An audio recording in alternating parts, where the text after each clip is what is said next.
Hey, good morning, everybody. It's Hammer. Today is Monday, March 16th, 2026. I, of course, am the founder of Originator Success, Grab and Go Social, and Rate Sensei, three great products to help my loan officer, mortgage originator friends do more business, make more money in 2026. Be sure to check those out. Remember, you can join me live each and every weekday morning at 9:30 a.m. Eastern Time on Facebook and YouTube, where we come and talk about what's going on in the markets that day, what's going on with rates and pricing, which direction things are going, and what you might want to do with it. So remember, you could get a text reminder so you don't miss a moment of the show. If you'd like to sign up for those text alerts, you can sign up at hmmr.io/reminder or the school QR code over here. Also, if you would like to sign up for our daily email lock advice, you can sign up for that at www.raylockadvice.com. Get an email to your inbox each and every weekday morning. Feel free to use it any way you see fit. Share it with consumers and agents if you like, or grab tidbits from it, or make social media videos from it. Anything you want to do, it's all yours. And last but not least, check out our text alert service, $7 a month. The volatility we are in now, huge need to make sure you are protecting your pipeline, and you want to stay up to date. Make sure you've got the most updated information. We send out a morning text, an afternoon text, and alerts when markets are either grossly worsening or grossly improving that could give us reprices better or worse. So check those out as well. So if you're here this morning, say good morning. Let's give a welcome to all the live folks. Appreciate all of you here. The show is best consumed live. If you are watching on the replay, don't forget to give me hashtag replay in the comments. Let me know that you were here. Some of my live folk friends, we got Allison Floyd, Paul George, Harry Dennis. Good morning.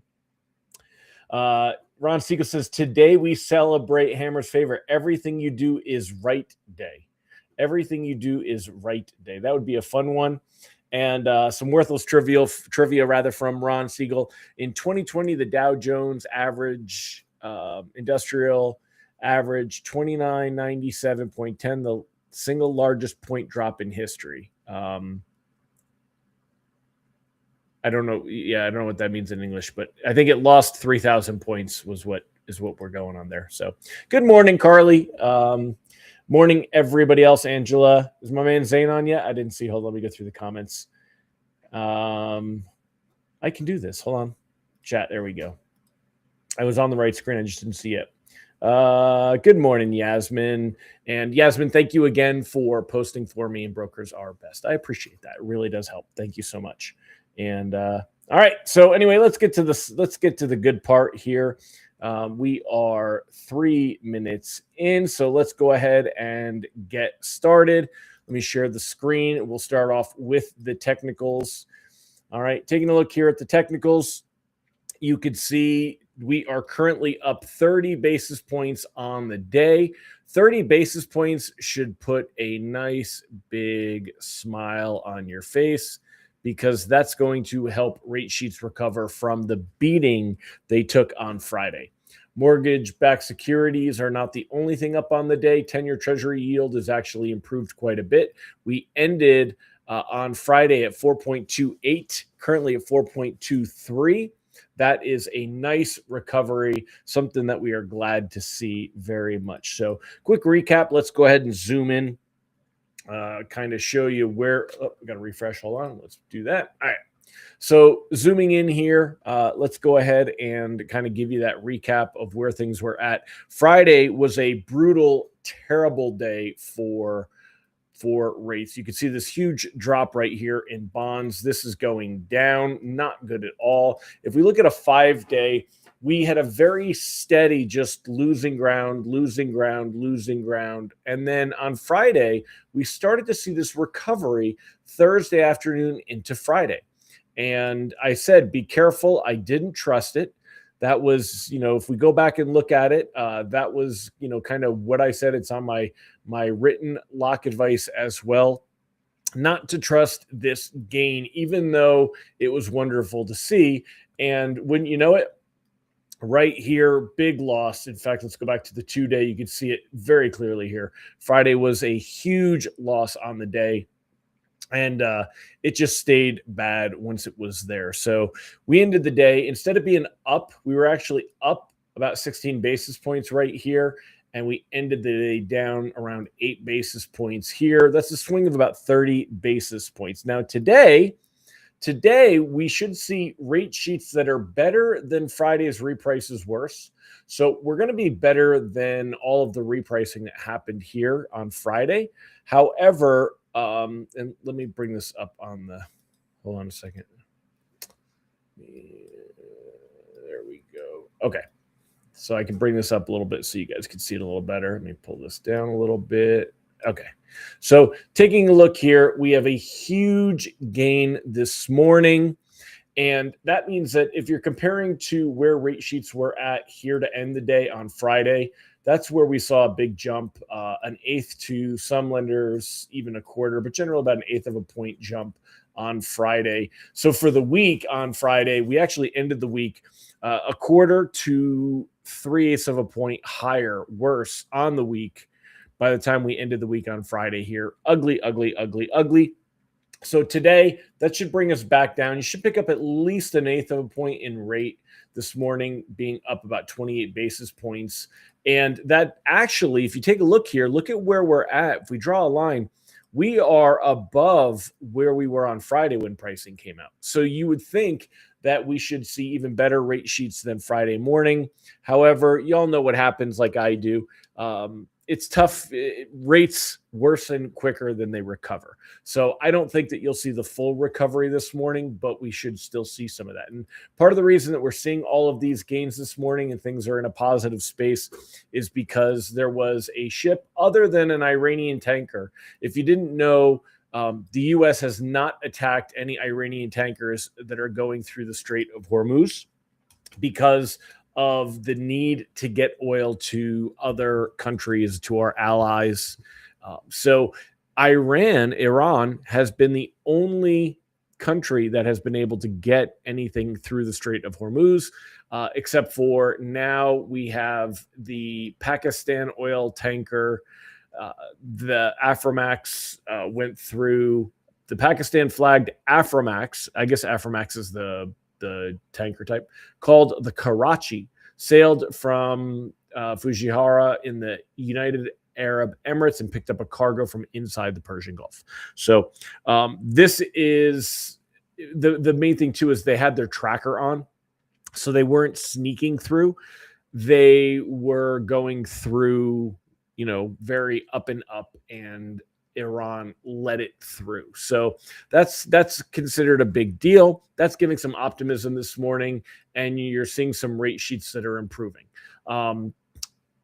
Treasury Secretary Scott Bessent has clarified that have been allowing Iranian tankers through the Strait of Hormuz. Iranian ships have been getting out already. We've let that happen to supply the rest of the world. So that has already been a thing. So repricers on the day, though, is high. We could see absolutely another replay of what happened here on Friday. We could see a big sell-off. All it takes is some kind of military action against a tanker, something to drive oil prices back up. If we look at where oil prices have been, right now, let's refresh this and see if that changes at all. So you'll see that, right now you see the breaking headline, oil prices fall back to below 95 a barrel. It's funny. Some of them use the WTI crude pricing. Some of them use Brent pricing. Sometimes I think they do it, whichever one is better or worse and proves the point of their article. Brent pricing still above $100 a barrel. That's definitely something to note. It's still above. However, when it says oil, they're talking about WTI oil, and that is at $94 a barrel. WTI oil is U.S. oil and West Texas Intermediate, and that is at $94 a barrel. But it was up over 100. Brent was up over a 105. So we have seen a drop in oil. The drop in oil, is definitely driving some of the improvements here in rates and all that good stuff. So, but reprice risk on the day is high. My advice is still to lock. I still think that things are going to get worse from here, but lock them. I'm going to say lock them until we see a clear path to improvement. I'm gonna say to lock even until we see a clear path to improvement. I don't think necessarily we're there. Almir said allegedly France and Italy also in conversations to allow their ships to sail through. That could be a sign of the special operations coming to an end. Randy said optimism is good. Ron said, I don't think Iran's oil exports go to many of our allies due to the sanctions. They might be lifting some sanctions to help world oil pricing. Yeah, I mean, I was thinking that, this kind of pokes holes in the idea that it hurts China. And again, I don't want to get into a whole political thing. I am just a guy in his barn who hasn't even managed to put paint on the walls yet. It's above my pay grade. Absolutely is. However, what we do have to pay attention to is there's no clear call of what really winning is. So the administration is telling us that we're winning and that we've won, but that's because we don't know what winning or won actually means, right? For example, we attacked the island of the island of Karag there that we attacked, but we didn't attack any of their oil production, just their military stuff. So, but we could go back and bomb their oil stuff, if Trump says. What did he say? If he felt like it or something like that. Oh, just for fun. So just for fun, we could go back and bomb those too. But so we don't know. There's no clear. A lot of great memes on TikTok coming from the White House account. I know that. Some people really upset about it. Some people think it's the greatest thing since sliced bread. Me, haven't watched any of them. Don't care. The bottom line is, how much longer will this continue? What effect will it have on rates, and how long will that effect hold? Will we see rates move back down? Yes, we will. And let's start talking a little bit more about what we got going on this week. Helping rates move back down. Will the Fed be a part of that conversation? We've got the Fed meeting coming up, right? So, let's take a look here and see. Oh, actually, let's answer some of the questions because I see Ron's got some stuff here. Ron said, do you think prices today will benefit from a weekend hedge due to geopolitics? That's a great question, Ron. What do you think? You're setting me up for a softball here. The argument in my mind, we should have seen, if you were going to see a flight to safety, you would have seen bonds improve. So you have to argue that, this was the idea that maybe oil prices were going to be higher. So there was a move then, and that's why we saw it early. And now we see the relief rally, that it didn't, that it's not there. There wasn't worse. We're not seeing things get worse. So the argument that Ron is kind of setting us up for is everything on Friday afternoon was in case things got worse heading into this week. Things are not worse. There's not more military action, tankers, being damaged, et cetera, et cetera. So now we've got that relief rally where things have improved. We could sit and, discuss / debate why it's here. I'm just going to ride the fact that it's here, but that we can't trust it. And that I don't think that we want to hold on too long. Ron Siegel said, the discussion of Trump postponing his trip to China should indicate the war continuing. Locking is a good idea short term. Yeah. So for the, I'm not even going to spend too much time on that. Karg Island is what you were referring to. Thank you, sir. Appreciate that. So yeah. So anyway, looking back on here, we have the Fed meeting this week on Wednesday. Take a look at the Fed tool here and how much time we got. 14 minutes in. Okay. No, I didn't want to send an email. Hold on a minute. Let's go back. There you are. So taking a look here, I have the history on where we would be January 27th of 27. If you take a look here. So this is what markets were pricing. And I only have the 35 to the 3.5 to 3.75 on, right? So markets were, less than a 20% chance that we would have zero rate cuts for the year, has been the norm. Way less than 20%, oftentimes even less than 10%. After this scenario, it's pushed up to about 50%. Markets were basically coin flipping whether we would even see a Fed rate cut next year. And that's more of the politics of it than the economics of it. Right now, it's at about 40%. And we would need to see all of this kind of return back to the norm to see the Fed become relevant as far as moving mortgage rates. In other words, we're going to have a Fed meeting on Wednesday. They're going to spend more time questioning Fed Chair Jerome Powell about. There'll be a couple of quick questions about the Department of Justice, witch hunt that's been thrown out for now. Wasn't totally dismissed, but they said they're not, if we look at here, Fed DOJ, we'll talk more about this stuff over the next coming days. But, if you take a look here, the judge blocked subpoenas against Fed Chair Powell. So that was kind of where things were at. There'll be talk about this. There'll be questions about this. The other questions are going to be about, Sophia here is looking for some attention here. So we'll see, this conversation, and then we'll also see a lot of questions about, is the price of oil and everything that's going on there, is it going to drive up inflation? Would the Fed have to raise rates? How does he feel? They'll try to spin it into a chance for him to attack Trump a little bit. And he won't, because he generally doesn't go that route. But point being, we're not going to see the Fed meeting this week really move markets. It's still going to be everything going on in Iran. There's nothing that they're going to do or say that's going to make any big moves for rates. So as far as where we go this week and expectations, today gives a great hope, that we could see improvement. Maybe you could see mortgage bonds continue to improve from here. That would be great.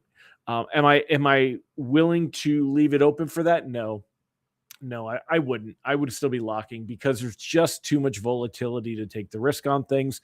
You could just as easily wake up tomorrow and we could lose all these 30 basis points. We could see another episode of what happened on Friday and lose ground, especially in overnight trading. So you could say start the day floating, but how much better are we going to improve from here? It's possible, but not probable. And then also, you're going to have situations where lenders are fighting through the volatility as well, and they're not necessarily going to want to create a situation where they have to risk locks that were already locked because rates improved. You're going to see a lot of that start happening when we do see improvement. So keep that in mind. But anyway, that's it, my friends. Ron, I see your comment. Judge Boasberg should be disqualified from any cases where Trump or the Trump admin is concerned. I'm assuming political leanings and, again, a lot more politics in our judicial system than I think there should be. It really shows. So Ron says he thinks we could get some market moving info from the Fed's dot plot. I don't think so, but that's possible. Ron says he thinks the dot plot, we'll talk more about that tomorrow. And I don't think we see any, I don't think it matters, because I think a lot of it will be dismissed because it's under Powell and not under Warsh. So we will see. Stop pushing the microphone, you.